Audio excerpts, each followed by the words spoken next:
Shalom, shalom, soyez bénis, soyez bénis. Alors, l'une des différences fondamentales entre le monde spirituel et le monde physique est que le monde spirituel est illimité, tout y est possible. Cependant, Dieu nous donne un moyen de puiser dans cette réalité afin de changer dans le monde physique les choses qui ne vont pas dans le bon sens. Ce moyen, c'est la foi.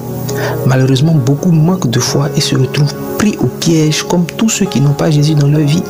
Pourtant, dans Matthieu 17, verset 20, Jésus indique une caractéristique de la foi dont la compréhension pourrait bien débloquer la paralysie de plusieurs et ouvrir les portes de l'exploit. En effet, Jésus dit, « Si vous aviez la foi comme un grain de sénévé, rien ne vous serait impossible. » L'une des raisons pour lesquelles tu manques de foi est que tu te sens tellement petit devant les situations, devant les challenges, etc. Mais c'est justement là que tu es le grain de sénévé. Regarde, sois petit comme un grain de sénévé. Sache au nom de Jésus que tu as les caractéristiques du grain de sénévé.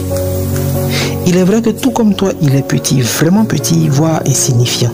À cet effet même, Jésus dit dans Matthieu 13, verset 31 à 32 que le royaume des cieux est semblable à un grain de sénévé qu'un homme a pris et s'émis dans son champ.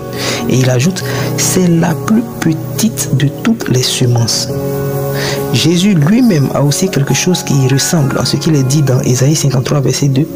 Il n'avait ni beauté ni éclat pour attirer nos regards. Zacharie 4, 6 parle des faibles commencements de Zorobabel, sans oublier le nuage qui annonçait la pluie après 3 ans de sécheresse, petit comme la paume d'une main dans 1 Roi chapitre 18, verset 44. Alors toutes ces images montrent que tu dois maintenant te considérer petit, mais petit comme le grain de sénévé. Pourquoi? Parce que la dimension du grain de sénévé n'est pas à l'extérieur dans les apparences, dans ce que les yeux peuvent voir, mais à l'intérieur de lui-même.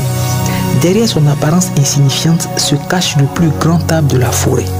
De même, une grande pluie se cachait derrière un nuage de la taille de la paume d'une main et que le salut de toute l'humanité devait passer par un homme simple, fils de charpentier, né dans une bergerie qui ne ressemblait en rien à un sauveur. Alors petit comme tu es, tu caches une dimension incroyable. Maintenant, pour libérer cette incroyable dimension que tu détiens, il te reste une chose à faire.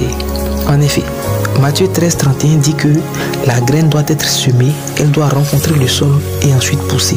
C'est alors qu'elle révélera toute sa force. De même, toi aussi, tu dois accepter d'être planté pour pousser. Ta foi doit être mise en terre. Qu'est-ce que cela signifie? La graine qui est mise en terre meurt d'abord avant de pouvoir germer. Toi aussi, tu dois mourir pour libérer le potentiel dormant à l'intérieur de toi. Ta rencontre avec le sol, c'est ta rencontre avec les épreuves, les difficultés qui sont sur ton chemin pour te façonner. À cet effet, Hébreux 12, 11 révèle que tout châtiment semble d'abord un sujet de tristesse et non de joie, mais il produit plus tard, pour ceux qui ont été ainsi exercés, un fruit paisible de justice. Et à 1 Pierre 1, verset 6 à 7, de mentionner que puisqu'il le faut, vous soyez attristés pour un peu de temps par diverses épreuves, afin que l'épreuve de votre foi ait pour résultat la louange, la gloire et l'honneur lorsque Christ apparaîtra. Ta foi mise en terre transforme la vallée des pleurs en un lieu plein de sources et de bénédictions.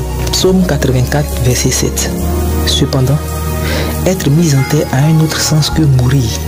Être mis en terre, c'est aussi rencontrer les connexions de destinée qui vont engendrer ta bénédiction, un peu comme Joseph avec les chansons en prison et Pharaon ensuite. Genèse chapitre 39 et 40. Quand Dieu veut te bénir, il fait entrer quelqu'un dans ta vie. Mais tu vois, tu dois avoir du discernement parce que ta connexion de destinée n'est pas obligatoirement une personne avec qui tout va se passer pour le mieux dans le meilleur des mondes. Non. Jacob a dû lutter avec l'ange pour être béni. Genèse 32, versets 24 à 28. De même, certaines connexions sont des personnes qui entraînent des luttes. Tu dois discerner pour ne pas t'en séparer au risque de rater ta bénédiction.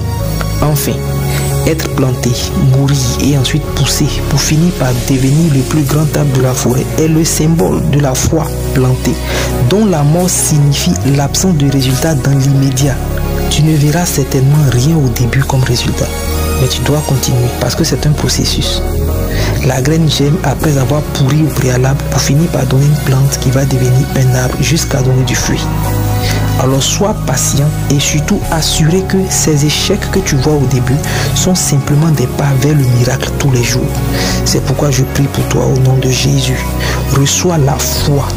J'ordonne que tes fondements sont restaurés, que les ossements desséchés reprennent vie au nom puissant de Jésus. Que Dieu te bénisse.